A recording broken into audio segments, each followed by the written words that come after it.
Excited to have you here today for another one of our classes. And today we're talking about media strategy and getting ready for success. I'm here joined with my friend and colleague, Jim Brown.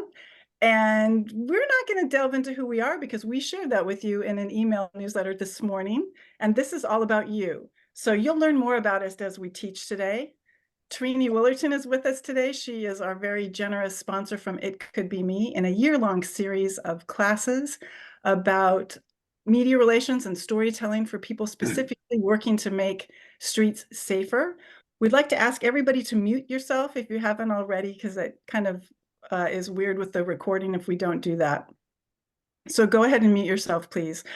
We want to thank you so much for this important work because, creating safe streets for everybody is hard. It's long-term thinking, it's advocacy, it's infrastructure, it's policy, it's so many things. So thank you for doing this work. We do have an agreement we ask you to be a part of, and that is that many of you here either have experienced traffic violence or somebody you love dearly has.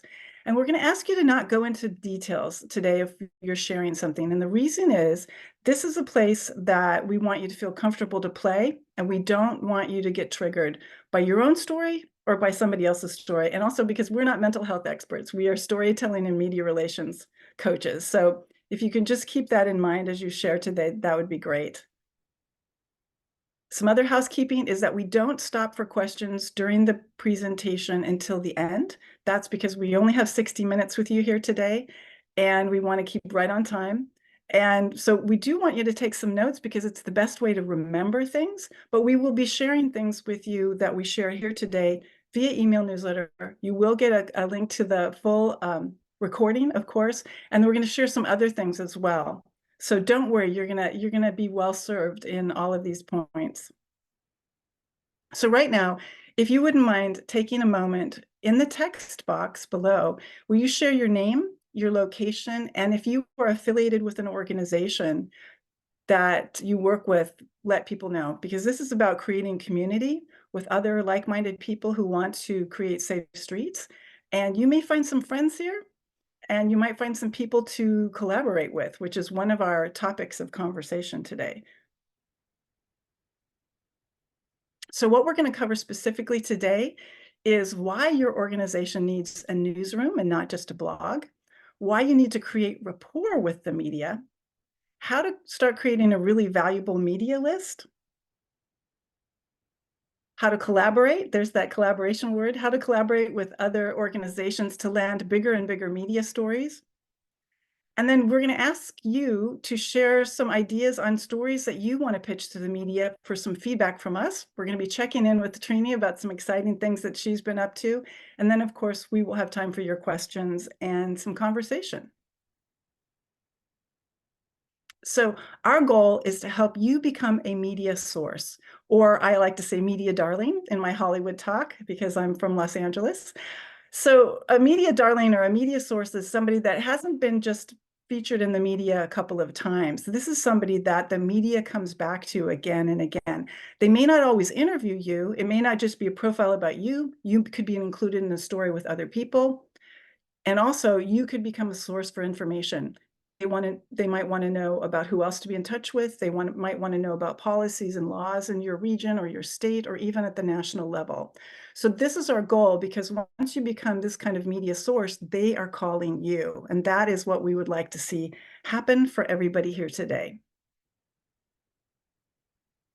So right now, I'd like you to text in the chat box. Do you have an idea of a media platform that you would like to place a story in over the next 2 to 6 months? Could be a podcast, could be a website, could be a morning show, could be an NPR affiliate. I want you to write that down and share that with us, and write it down for yourself as well. And as you do that, I'm going to start talking about why your organization needs a newsroom, not just a blog. So for most advocates, when they have a newsroom, it's actually their journal page of blog entries. That is not the same thing as a newsroom or a media room in this context. What I'm talking about is a place where the news media knows that they can go and find out all the information they need in order to be in contact with you and write stories about what you and your organization are up to.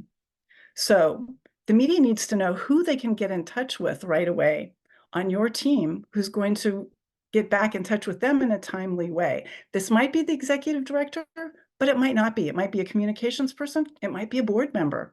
It might be a volunteer, but it's somebody that's going to get back in touch with the media, because once the media is interested in you, you need to work with the media's time frame, not yours, and their deadlines can be very tight. The other thing is that the media needs to be able to find out all the details about things that you're working on, that you've made happen, that's important to them. And a blog might have all kinds of things on it that really aren't for the media, that they don't really care about. So let's look at some examples. The first example here is from the National Safety Council, and they have actually used their blog to an effect, but their blog is pretty official. So you see right atop, for media inquiries, you've got a phone number, you've got an email. Now, it's not a particular person, because I am pretty sure that they've got several people that work on responding to the media. So they want to make sure that it's available there. And then what they've done is their blog, they have keyworded, or they've tagged blogs that would be of interest to the media. So this is a static page, and then they've added a journal page with their blog, but only the things that they think will be interesting to the media have been highlighted. Now, the reason that blogs are not as ideal as an actual journal page with official releases is that officially the release means the media can pick up anything on it and use it in a story. So that's the difference between a blog and a release. So as your organization gets larger and you start dealing with like really serious policy issues and things like that, that you'd really like a media source to pick up and just run exactly what's on the release, it's really a good idea to have a journal page that actually is releases, or if your blog, you want to tag it as for immediate release or something like that, you can do that. Now, I want to let you know that all of these examples that I'm sharing with you are in the email that's going to go out about 15 minutes after the class. And if you have specific questions for me and you want to drill into this more, please email me if you want to get into some more nuts and bolts on this. Now, this is a media room that I would like to see us all skate towards. This is Beyond Plastics from Bennington College in Vermont. You'll see right up front, they've got media inquiries, and they're letting you know they're going to get back in touch with you quickly. They also have a really interesting thing on the right-hand side. So they let you know that they have speakers. Now, this is a really interesting idea to put on your media room. And I'm going to touch on something else that I want you to think about as well in just a minute. Because sometimes lawmakers, sometimes business leaders could look at your media room as well, and they would be a great place to let know that you are available to come and speak to their organization. And then under that, the news releases that Beyond Plastic shares here, they are on a journal page. Like I said, this is a static page with a journal page behind it. And then they're just pulling excerpts from each of their most recent press releases. That's a great way to share, because the news can just look down, oh, what's going on with the last few things that you've done that I want to know about. And then they share their clips about recent news articles that they've been in, because nothing helps get you in the media like showing that you've already been in the media, which is kind of hard in the beginning, but it's a great thing to share. And you can see here, again, they've got little blurbs about the pieces that they've been in. It's really up to date and everything. And then people can click through and actually read the real articles. And if it's like you're in the New York Times or something like that, that's has a subscription, people do a PDF of the story so that people can actually read it. So again, you want to spoon things to the media to make things really easy, to have everything in one place, that 3 o'clock in the morning, they're on deadline, either writing a story about you or they are going to be interviewing you the next day, and they can get everything they need to know.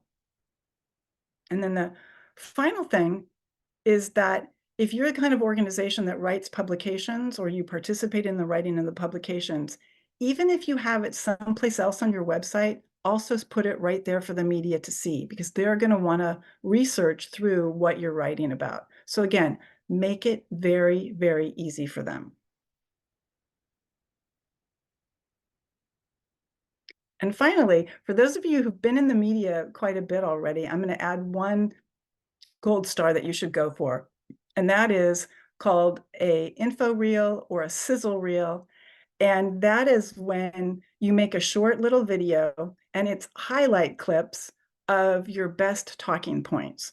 So I share in the email that I'm going to send at the end of this class the actual 2-minute video here. This is Jim Massey. He is a business expert on ethics. And this is the sizzle reel from an actual Speakers Bureau company. So it's done quite well.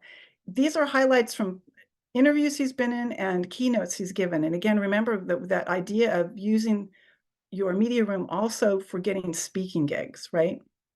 So this is a sizzle reel is usually put up at the top or on the side where they can the media can look at you very quickly and they can see, wow, this is a great storyteller. This is somebody who really knows how to talk not just about the problems, but they're bringing solutions. And we would love to have them on our show. So this is for people that are a little bit more advanced, but I highly encourage you to start thinking about putting something like this together. And you know what? In today's post-COVID world, you can talk right into Zoom and do a little bit yourself. This doesn't have to be a real media interview you were ever on or a speaking gig you ever had. You can kind of play with it and make up something yourself until you start getting those gigs and those interviews. So have fun with it. Now I want to talk a little bit about creating rapport with the media, and Jim is going to talk more deeply about this because he has some great stories, but I want to share one really recent story with you. And I want to leave you with this thought that we've talked about in our emails. Approach is as important as content. It doesn't matter whether I'm teaching, it's how I approach the subject so you can better understand it. Whether you're giving a presentation, you have to meet your audience where they are so that your energy and your voice and your tone and your emphasis, all of it matters just as much as what's in it, especially for people hearing your information for the first time. It's all brand new. There's nothing different about that with the media. They are trained to interview people, but still, through the way you behave with them, you can create so much better rapport and good feeling because this is a relationship that you want to have in an ongoing way. Let me give you an example. So I'm working right now on reaching out to media about to talk to them about how to talk to them about the fact that the way they report on traffic crashes often is not great. And I decided instead of assuming I knew how to connect with them about the subject, I would go to some people that I really respect and ask them how to start that conversation. And one of the people that I decided to reach out to was a gentleman by the name of Saul Gonzalez, and he is one of the hosts of the California Report. It is a statewide program put on by a local San Francisco KQED National Public Radio affiliate. And Saul and I have known each other for more than 10 years. We've never met in person. We knew each other through Twitter. We knew each other when he worked at KCRW, and I was the media relations person for the California Bicycle Coalition. So we talked on the phone several times about different issues. I helped set up interviews that he was involved in. I helped connect him when he wanted information about e-bikes. He is interested in possibly doing a story and adventuring up north in California to a place that Jim and I want him to write about. But I thought, he's who I'm going to reach out to. And so I reached out to him. I heard back from him in like 45 minutes. We had like a 10 or 12-minute phone call that he said is going to be ongoing. And so the outcome of that is he's going to look at some research that I sent him, and he's going to talk to his boss. And we are going to possibly start a conversation about how we can get the California Report to make sure they always write about traffic crashes in the way that the research shows would be much more effective in helping to make the public understand that there are solutions. So Jim, I'm going to turn it over to you now about the great work you've done to create better relationships with reporters. Thanks so much, Melissa. Welcome to my kitchen, everybody. Um, I've posted two stories here about separate incidents in Sacramento. These were stories from earlier this year. The story on the left is from a local NBC TV affiliate. As you can see, the headline is kind of alarming. When was the last time you heard about a collision caused by somebody on a bike? Also, you'll notice under the photograph, the banner is different. So this story is telling you two different things. It's either the kid's fault or it's the car's fault. It's not at all clear. This is the kind of thing that can leave you feeling disappointed, frustrated, even enraged about the local media. By contrast, on the right is a story from the Sacramento Bee. And look at that headline. That's a terrific headline. And it's a very good story. This is the kind of thorough, nuanced coverage we all want to see. And I give you these two examples to start with this idea. Sometimes the news media is frustrating and disappointing, but also remember that our attitudes color the relationships that we have. To Melissa's point about the importance of your approach, the approach that you take to the news media is not the enemy, but it's part of the ecosystem that you're working in. So I want us to pay attention to our attitudes about how we approach the media. What do we think of the media? What do we think what that relationship's going to be like? I want to, I want to emphasize that this is a symbiotic relationship. Their work product benefits from your perspective and expertise. They're going to call you for information, and your cause benefits when your perspective and expertise reach a much bigger audience than you could probably reach on your own. That's what makes this a symbiotic relationship. So there are no special secrets here about building rapport with the news media. I'd like you to consider approaching this task the way that you'd approach any other important business relationship. Next slide, please. Everyone's at a different place with this task. Some of you have already begun a relationship with your local media. Some of you are brand new to this concept. I'm going to cover all the steps and encourage you to take what works best for you. And the place to start is sort of almost too logical to say, but I'll say it anyway. You have to know who's covering your issues in your community.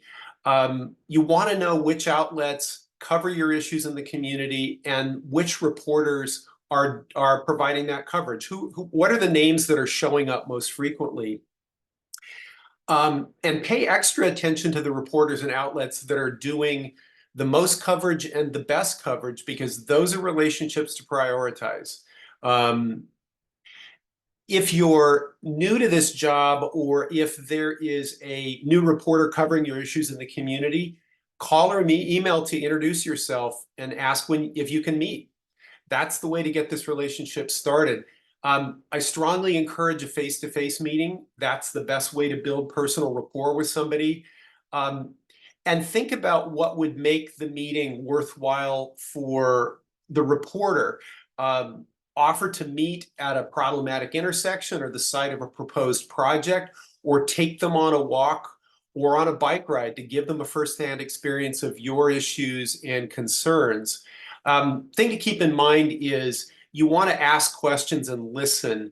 You're getting acquainted here. Get to know them as colleagues, but also as people who also live in the community. These are people who may very well share your concerns about certain streets or certain projects. And let them ask questions too. You're introducing them to your world, and this is a chance to get to know each other. You want to give them plenty of food for thought here, but this isn't the time to discuss story ideas. You're not there to pitch them on stories. You're getting acquainted and learning more about where they're coming from. That's going to help you when you want to go back to them. And by them getting to know you, they know what kind of resource you can be. Next slide, please. Another way to build a relationship with them is to engage with their work. So I've talked about identifying the news outlets and the reporters who are doing the most coverage and the best coverage in your community. So I've admired the work of the reporter who wrote that Sacramento Bee story that I showed you just a moment ago. She is producing some of the most thoughtful and nuanced coverage about transportation and roadway safety that I've seen anywhere. It's really good stuff. And so I recently emailed her to compliment her work and ask if we could meet for coffee so I could learn more about her perspective as a reporter. She got back to me right away. She was very flattered with my admiration of her work, and we ended up having a really good conversation. So that's the way to do it. Like each of us, reporters like to be acknowledged for their work. So here's a couple of things you can do. When you see good, relevant coverage, consider sending a report a thank you by email. Just let them know you appreciated what they're doing.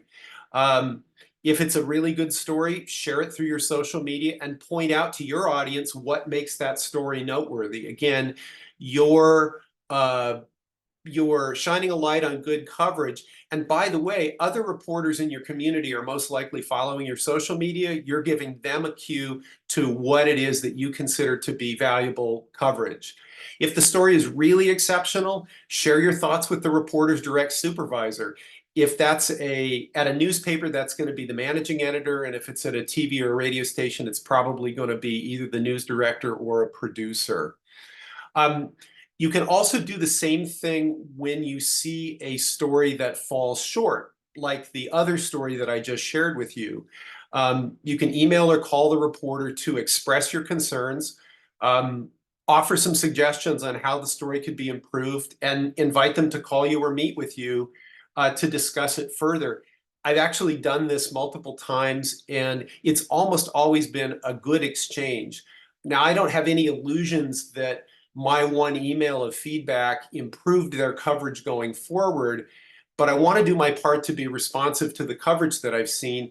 And I've also potentially planted a seed for some more productive interaction in the future. So next time I contact them, they know where I'm coming from. With all that said, I think it's important to be judicious about when, how, and how often you criticize inadequate coverage. Blasting a reporter or a news outlet, either publicly or privately, or giving them feedback on every story they produce is just going to make them want to avoid you, and they will avoid you. And that can result in even poorer coverage. So you're not really solving the problem by biting onto them and refusing to let go. Again, think about how you would handle concerns that arose in any other business relationship. This also is going to apply to when you're addressing a really hot button topic in your community, or you're dealing with a reporter who seems to be less than fully prepared for the conversation. And two thoughts about that. Don't shoot the messenger for raising a problematic topic. It's appropriate to acknowledge frustration when you're discussing a frustrating issue. You can tell a reporter you're mad about something, but the reporter isn't responsible for your frustration. So don't blast them in the process. Similarly, don't blame the reporter for not being an expert or for asking an uninformed question. Because remember, if they were the expert, they wouldn't need to talk to you, right? They wouldn't be coming to you. A call from a reporter is your chance to educate them.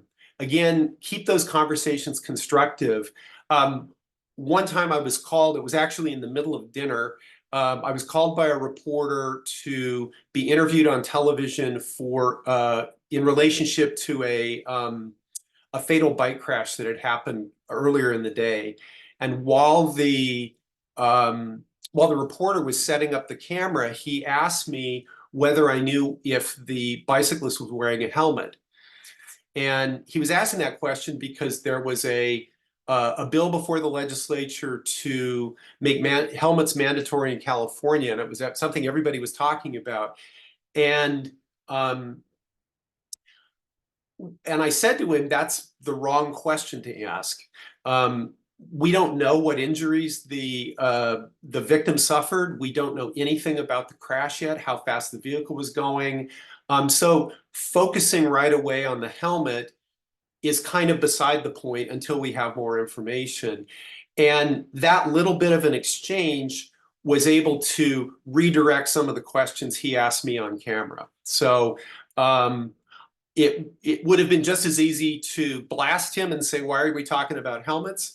Instead, I tried to teach it as a teachable moment.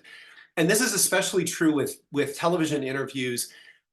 It was my experience that at least half the time, I was talking to a general assignment reporter who might not have even proposed the story, but was just assigned to it that day and may have only had a few hours to get up to speed on the issue. So they weren't a transportation reporter. They were just a general assignment reporter sent out to do a story on whatever they were assigned to do.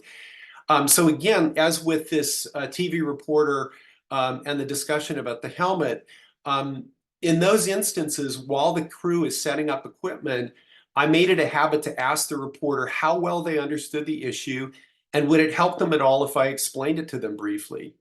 And they usually said yes. And I'd share 1 minute of core information.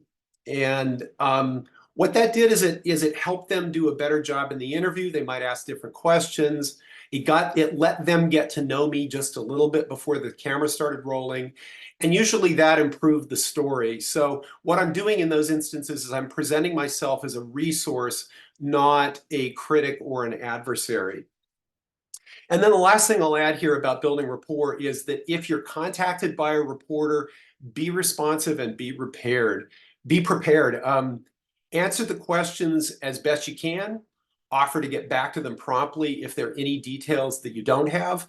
I had no problem saying to somebody, I don't have that on my fingertips. Let me shoot you an email when we're offline, and I'll make sure you get the information you need. And keep the tone constructive. I think the goal here is to make it easy for them to work with you. And when it is, they're going to be a lot likelier to call you back the next time. I got feedback from reporters on a regular basis that they called me because they knew they could count on me to respond, that the interviews were going to be productive. I wasn't going to be yelling and screaming. That was my style, but it also helped them do their job. And so that's why I had a lot of media contact when I was, particularly as I was executive director of Sacramento Area Bicycle Advocates.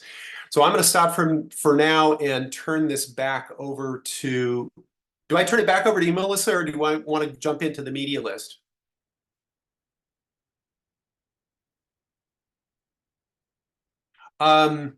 Yeah, It sounds you're continuing on talking about creating media lists, which you've kind of already touched on, but yeah. Yeah. Okay, good. Well, very good. So we've talked about building a rapport. Now we're talking about how do you want to document who it is that you are interacting with.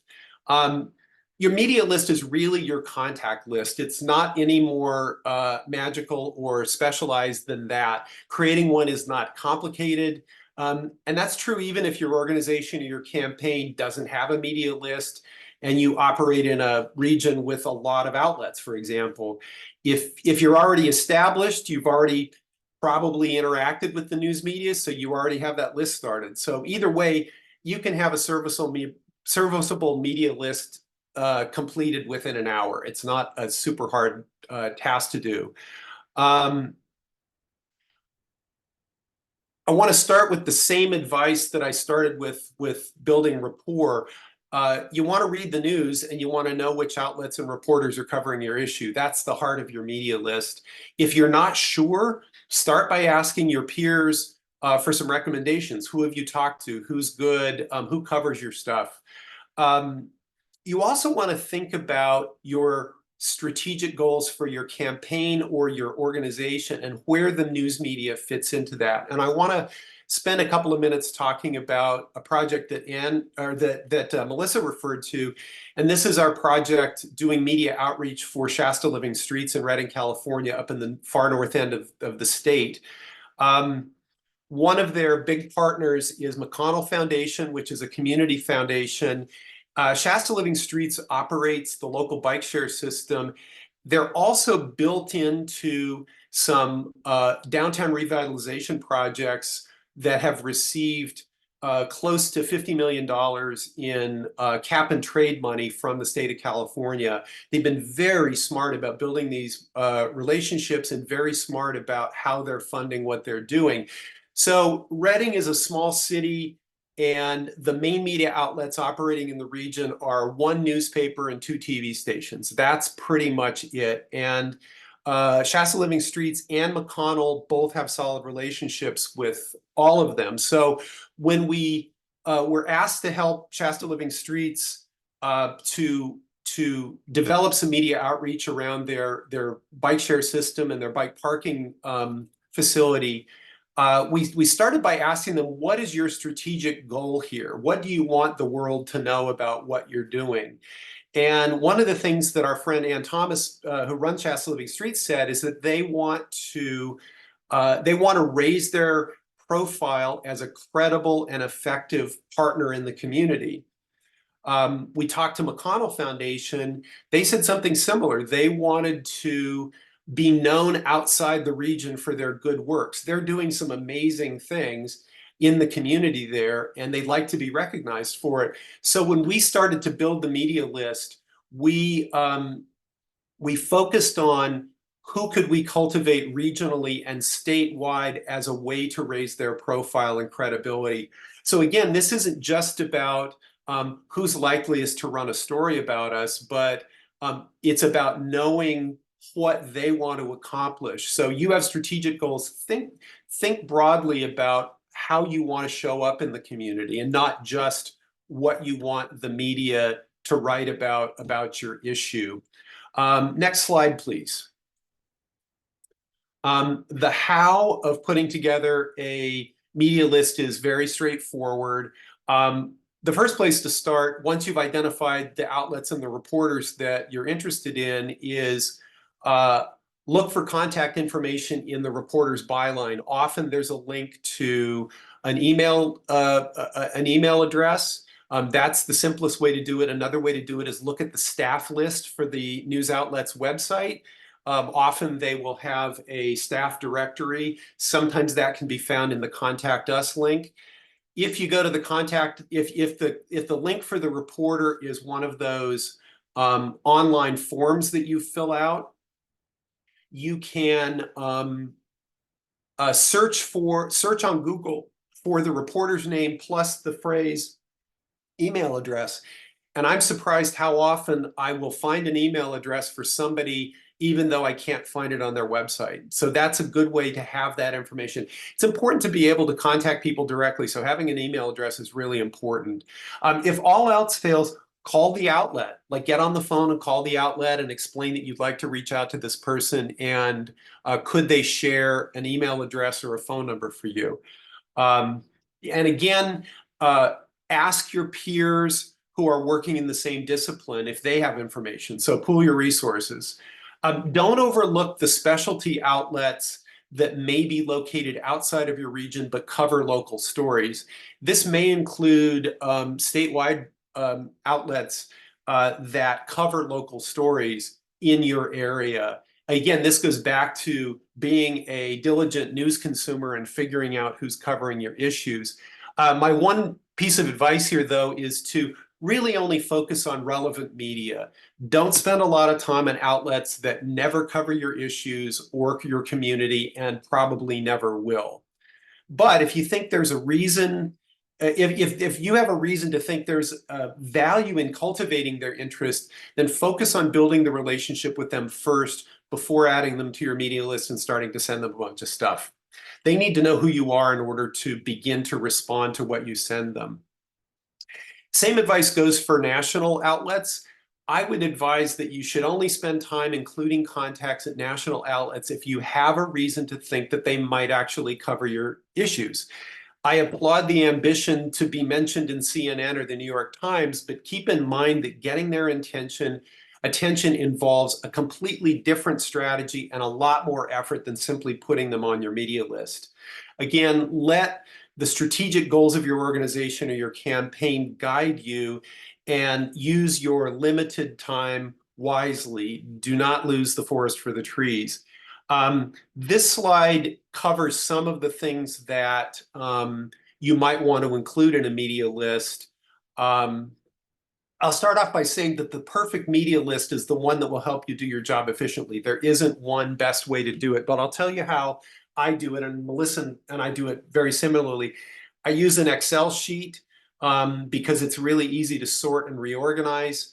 I have separate columns for the name of the outlet, the type of outlet, is it television, radio, magazine, their location, the reporters' names, the editors' names, job titles, or the focus of that reporter. If they're a general assignment reporter, you want to know that. Email, phone number. I keep a column for notes where I include links to their stories. If they've done something interesting, I want to be able to find it quickly. And also I'll jot down any information about like when did I contact them and why and what was their response. Whatever you want to collect, make it easy for you to use and organize it however it works best for you. A couple of words of advice for newspapers. I would focus on documenting reporters and managing editors because they're the staff directly involved with identifying and producing news stories. For TV and radio, the titles are slightly different. Their reporters also include news anchors, news directors, editors, and producers. Actually, can you go to the next slide, Melissa? I would not include people like editors-in-chief or publishers unless it's a tiny, tiny one-person operation or any administrative staff or marketing staff. These roles are not directly involved with identifying and assigning stories and managing the news output. People who aren't directly involved in identifying and producing news stories don't need to hear from you. Don't worry about it. Make sure that everything is accurate, especially spelling of names and job titles. Typos and wrong information makes it clear that you're not really paying close enough attention. Again, you want to treat this as a valuable business relationship. Last point, keep your list updated. In a lot of bigger markets, reporters will come and go, especially at TV stations. So you want to make sure you're reaching the right person and not wasting time sending things to people who aren't going to be able to respond to you. And with that, I really will turn it back over to Melissa. Thank you, Jim. That was very informative for everybody. And again, we're going to be sending you notes on things that Jim has covered here. So that will be coming to you tomorrow and next week. And again, remember, we have the recording of this. So now I want to talk about how to collaborate with other organizations to get bigger and more coverage, more in-depth coverage in the media about the important issues that you're focused on. Because we only have so much time in the day, and sometimes it's really wise to divide and conquer.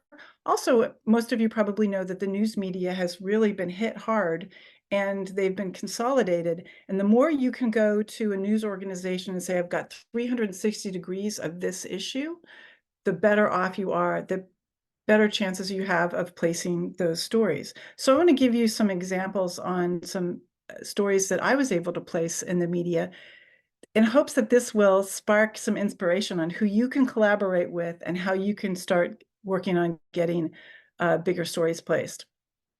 So in 2017, I'm on the bus coming home from the League of American Bicyclists National Bike Summit. I just got off a flight from DC. I'm on the bus. I'm listening to NPR affiliate station on my earbuds. And I hear that a story about women and bicycling is coming up on Living on Earth from Public Radio International, which was played on my KPCC local station. And I thought, oh boy, I think this is the story that I was part of. And sure enough, it was. So this story took me over 6 months to help make happen. It would not have happened if the then communications director, Steve DeRive of the League of American Bicyclists, hadn't handed it over to me. he called and said, listen, we don't have an active women bike program right now, but you are doing all of these things and you're working with all these different women from around the country. So I think you can help this reporter out. It wasn't even a full reporter yet. It was an intern, but she was really interested in women and bike stuff. She was riding her bike herself. And so I said, yeah, I've got all kinds of people to put you in touch with. So I put her in touch with like 3 women that were working in biking as executive directors in the country. I was interviewed about it myself. This was about a 6 or 7 minute piece. In a 6 or 7 minute piece, up to like 5 people can be quoted and talked to. So this is where you need to collaborate with your like-minded colleagues that you're working on similar issues with.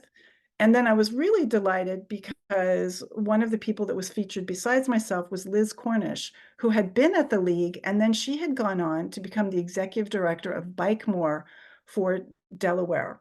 And she's gone on since then, but for several years she was at Bike More and she did a really fantastic job. So she was included in the radio piece. And then you can see here, it's her picture that was included in the story on their website. It is still a live story. And I have to tell you, it's still evergreen. Great in some ways, not so great in others because we haven't made that much progress since 2017.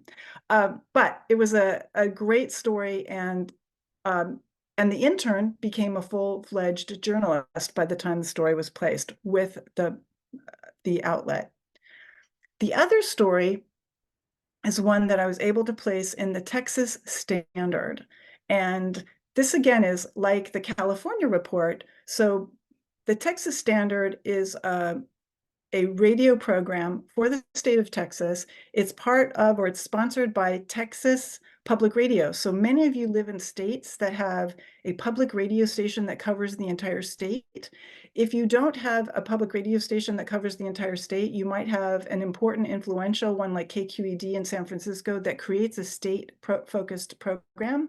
And the reason you want that is because it means that the story that you get placed will be aired on multiple different shows throughout the state. So I'll give you an example of what happened here. So every year, every other year, Bike Texas hosts the Texas Trails and Active Transportation Summit. My husband founded Bike Texas over 30 years ago. He's still very good friends with the current executive director, Robin Stallings. And Robin, every once in a while, invites us to come and be a part of the summit. At the same time that year, I was doing the media relations for the Electric Bike Expo, and we had communicated and correlated and collaborated to get the Electric Bike Expo to be in the same city in Texas that the summit was at. And so I knew that Robin and the Bike Texas team, they weren't that big on media outreach unless they were working on big policy issues. And so I said, Robin, I will take care of it. He said, great, I'll have you collaborate with my communications and social media person. I started building a media list. When I did searches on Vision Zero in Texas, there were 2 reporters from the Texas Standard that came up that had written really good articles, like the reporter Jim talks about in Sacramento. So I thought, bingo, I've got people that would be interested in what people do at a summit for active transportation, and they might like to come and ride an e-bike. So I sent out a press release, and sure enough, we got a reporter to come. She spoke to several people at the summit. She went to the expo and had a good time. But I was so busy that I never got to hear whether or not the story ran. And then Robin told me, oh my gosh, you got me so much time on the Texas Standard. This is great. And I'm like, great, but I haven't heard it yet. Charlie and I took off for a road trip around Texas. And sure enough, 3 different times, this is after, but it's still important. 3 different times we turned on the radio to NPR and the story was playing around the state in different places, including on the border with Mexico. So that's another way that stories can be evergreen even if they're after an event, because they're talking about important topics. And they did a great job. Again, it was about a 6 or 7 minute piece, and I was thrilled to have been able to place the story. So right now, I want you to take time to write down for yourself, and if you feel up to it, share in the text box, who would you like to collaborate with to tell a story on a bigger platform than you've ever been able to tell before? And this can be locally, this can be for your statewide, it could be NPR, it could be anybody, it could be television, could be national, but who would you like to big picture think, where would you like to see a story placed and who would you like to collaborate with? You can even write us, why not? So go ahead and take a minute to do that.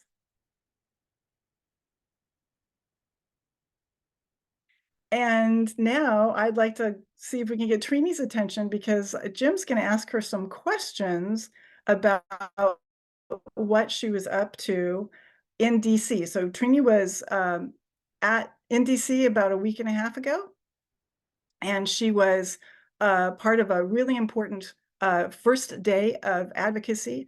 And the reason I want Jim to ask her some questions is that she was included, and I know this because I have a Google search on her name. So I knew that she was featured in Channel 7, the network news for Denver, and another story. So I want Jim to chat with her briefly about what's going on with that and why it was so important to get these stories in the media. Thank you. Hi, Trini. Hi, Jim. For background, can you give us a couple of sentences on what you were in DC for? And that'll help kind of create some context here. Well, it was a great opportunity. I learned about it when I was in DC about 2 or 3 months ago. It was something that was really put together in a very quick and unusual way. There were 3 other organizations that were working on this, and I think they helped put together an amazing event. The idea was to have the first ever survivor or traffic crash survivor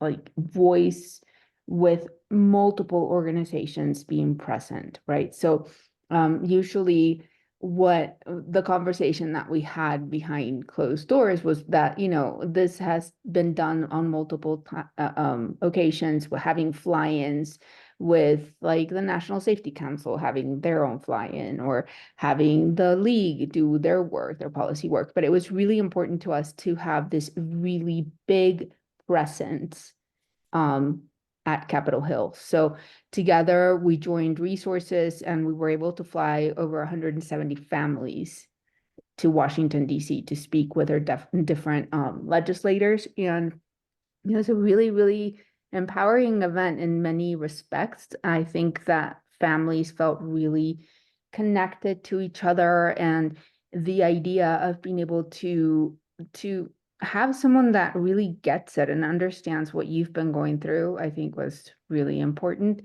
And we split up in teams, obviously, for people that have never done this before. So you go to the Capitol and you seek out meetings with your representatives, right? So this is at the Senate and at the House. And we had an incredible team at the National Safety Council putting these meetings together. And yeah, so I had an amazing Colorado team that really helped bond with each other, people that we have been working with here at the state level. So we all kind of knew each other, but there were some newcomers that we didn't know. And so it's really cool to see that effort translate into DC. That's very exciting to hear. And I'm especially interested in how you managed to turn that into a media story in the Denver area. How did the local, I think Melissa said it was Channel 7. How did they learn about you? How did they end up doing an interview with you? I wish I could take credit for that, but it was the National Safety Council, and they were connecting us with different media outlets. And so while we were on the job, I got, as the team lead, I got the call, and I chose Dan. So because of the nature of our different asks, I think I had just gone to the bike summit a few months before, and it was very, very clear within our team what stories we needed to share to create a more impactful message to our legislators. But for this particular story, I I'm very empathetic towards Dan because Dan's brother got killed in a hit and run, and they haven't found the driver. So I figured that it was a really good opportunity to highlight his story and to just bring light to that again. I just thought it was a very good opportunity for him to shine because, you know, everybody's story was just as important. Everybody had horrible things to share, but in Dan's case, his case is still not resolved. And so he did a fabulous job. The reporter was truly like one of those that deserves an email, a thank you email. She went out and beyond. I mean, I sent her some immediately after the interview. I sent her some pictures of Dan and of his brother and the intersection, everything that she asked me for. But then she went on and found stuff online, and you know, she made references to back when the story first aired, and then she also shared pictures of us around the Capitol. So it was really, really great reporting, and we did it. If you guys would have seen, I mean, it was really make do with what you have. We were in not even the Senate building, which has more, it's more conducive because they have like little meeting rooms and places that you could kind of go and sit at and just ask for permission. But here we were in the House and there was nothing. I don't know if you guys have ever been to our representative's office, but in the House, they're little tiny cubicles. I mean, they're not even, half of the time we met outside in the hallway. So what we had to do was we had to find the least busy corridor to sit on the floor. And one of us, the one that was not being interviewed, had to kind of like guard the sides and just kind of alert people that we were on the air and just kind of, but I love that you brought up that DIY. You got to do what you can. I've told people this before, but I once made Jim get up at 4 o'clock in the morning to be on television.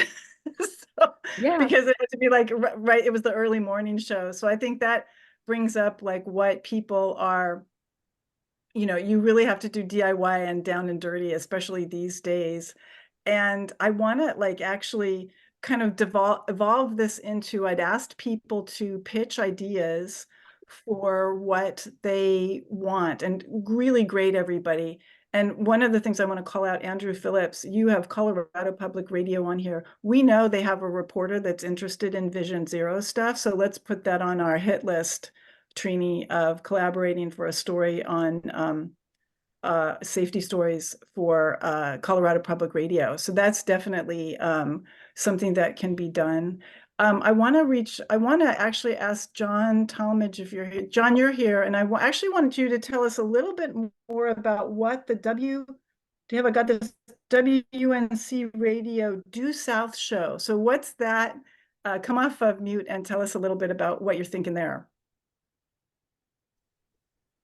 Due South is a relatively new show that is produced by WNC Radio. It's focused on issues across North Carolina and the South, and I think largely about how different issues are affecting historically marginalized communities.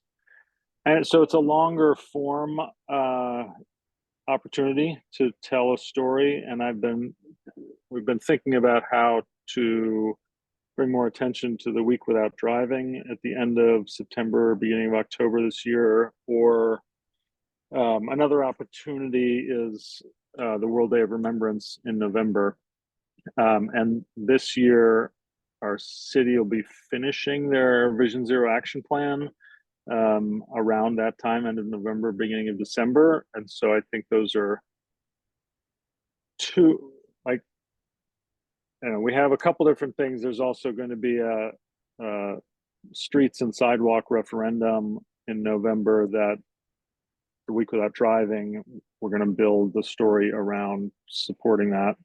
So those are two different ideas, but and I think that this is this is so exciting. And what I want to highlight is that you've got you got to start working on it now, which you're already doing. So fantastic. You've got the challenge with World Day of Remembrance is that it's on a Sunday around Thanksgiving. And so that has been a little bit tough. So we really invite all of you that work on it to invite reporters ahead of time to something or afterwards, but usually ahead of time. But what you've got there, John, are two things that kind of bookend each other, but both kind of relate to the same thing. And so you have a menu of options you're going to be able to give that show that they can start working on, that I think would be fantastic.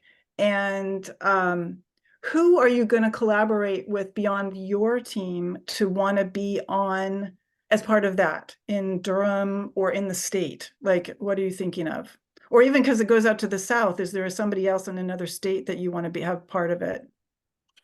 That's my job. Yeah, I mean, those are some things to learn more about the show, and maybe the idea about having an initial conversation with the hosts of the show is that's really helpful. I was just writing down here, there's a sort of nascent Families for Safe Streets chapter in North Carolina that would be possible. We've also started some relationships with some disability rights organizations that would be more connected to the story around Week Without Driving.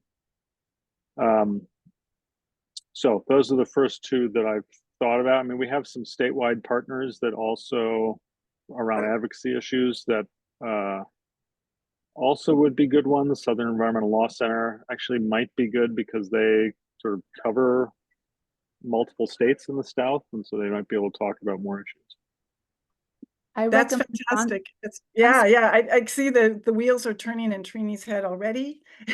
I ironically just had a meeting this morning with a bunch of stakeholders about the Week Without Driving. I recommend that you connect with Anna if you haven't, from the League of America. She's on the board. From the League. The Bike League. Is it in the disabilities? So she's putting events is it together. Anna from? She's from Seattle. She was sort of the founder of the Week Without Driving. I've met Anna before.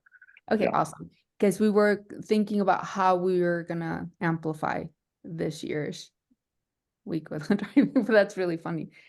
Good. It's not funny. It's great. It's a funny and a really great. But she's the one that wrote the book, right? Anna Yeah. Zivars, right? So that would be great. I want to ask Michelle Magnuson to come off mic and tell us about some of the exciting things that she has going on, and about a bike bus, and then kind of you've got an idea about how you want to grow the story. So tell us about that, Michelle. And thank you, everybody. I'm sorry to cut people short, but we're close to our time, and I want to make sure that as many people as possible get to share. Yeah, so I'm from Oklahoma, which is the heart of oil and gas. So pretty much anything that's not cars is immediately threatening. So I've definitely been working the kids angle, which is a very friendly and safe space to work in. So one of the places that we've been doing is the bike bus. So getting kids to bike to school and doing some of those things, but starting to build relationships with the health and education reporters, because there's not always a lot of positive things to say about health and education. So this is one. But one of the things that I would really like to do with the kids is have them map the areas that they have identified as dangerous or concerning, where they're crossing streets and being nearly hit or having to pull back. Because I think when they do that work, we can tell a different story. And one of the things that we've been really successful with is taking our kids to city council meetings and city advocacy groups and having them practice their presentations there. And so I think that mix of the kids doing the advocacy work as well as kind of the fun video of kids biking and things like that has really been kind of a secret sauce for getting that conversation started in a pretty hostile environment. The other thing that's really interesting is the traffic. So I'm from California and there is no traffic here, but to people here, there is a lot of traffic. And so being able to identify that this is the thing that's getting city council people elected or not elected is how they address traffic, trying to leverage that as well. So yeah, to keep it short. What I want to say thank you so much. And so this is an example of like where collaboration could end up bringing some really interesting stories, because so you probably know Sam Balto, Coach Balto, doing the bus, and he's starting to get some really great media. And Yeah, I connected him with our reporters and they put him in our story. So trying to connect to right, that, okay, we're so part of then a you, so national you thing. did that. You did that. Yeah. Okay, so now, so now let's be thinking of like, you know, more national stories, right? And more national, I do have Middle America. I have Oklahoma, right? And so that's what I'm talking about, of like where like you could think, oh, I only have this like very local story, but actually the local story is actually what the national publications, like say, for example, USA Today or something, are going to want to know that you have in your back pocket. So everybody can be relatable in some ways. More of you shared here, but I don't want to go over time unless you guys have time. So I know some of you have to jump off, but I wanted you to hear as many stories as possible. But I know that Barbara's working, thinking, ideating about stories. And I know that others of you are as well. And so I wanted to, Barbara is actually included in a USA Today story that was very interesting. And Barbara, I can see the wheels turning, that you've got some ideas about some more things that you might want to do, because you have one of those NPR stations that is very important for locally, but also regionally. Is that right? And you can come off mic so we can hear about that. Yes, that's true. In fact, our NPR affiliate is run by the university. It is New Mexico. I can't even think of the acronym at the moment. But anyway, it's run by the university. And so it's affiliated with the other NPR station in our state. But because we are so near Texas, we also serve all of what they call far west Texas. So that could be a really wonderful open door for us. And I wouldn't have thought of that, except that I had 2 opportunities to present via Zoom to organizations in El Paso, Texas, who are interested in our work. So now that you've encouraged us to think about what we might reach out for in these next several months, I think that's going to open a really good door. The reporter I've already reached out to does 2 programs a month of 60-minute length. And she will feature, if the story is extensive enough, she'll feature the story for the entire hour. Otherwise, she'll share it with 2 30-minute segments. But I think we have the potential to really open some good doors there. And I do have to say, the USA Today thing fell in my lap, but it's opened some great doors for us. And I have started compiling some ideas of how and why that fell in my lap. If any of you would like to know more, I did put my email on here. Yes, please. So how I'm going to end today is I'm going to say that if any of you want to collaborate with people here today, please share your email. That here, please know that you will be getting a follow-up email from me in about 15 minutes. It's already scheduled to go, so you can answer that. Jim has shared his email. Barbara, we'll talk about this more because of course we know people all throughout Texas, including in El Paso. So I think that's really a pitch. And I want to end on this final thought that is that sometimes you can just, ask the reporter, what do you need? What do you need on this kind of thing? How can I help? What's missing? And it might be an angle that you hadn't thought of. And so whereas Barbara's already thinking, okay, oh, they're serving West Texas. I just met people in a 6-minute interview to being a 30-minute interview or an hour. That is unheard of, right? And so that's gold. But any of these stories would be gold. And I really appreciate you guys playing along with us and starting to think of new things. So what I'm going to do is I'm going to go off mic right now and let you guys take time to email each other. And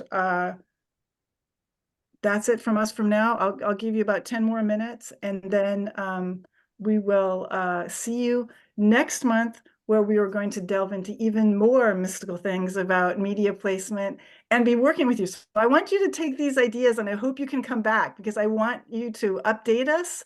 I want to be talking about this in our email newsletters, and let's see how we can scale some heights with media placement this year. Thank you all so much.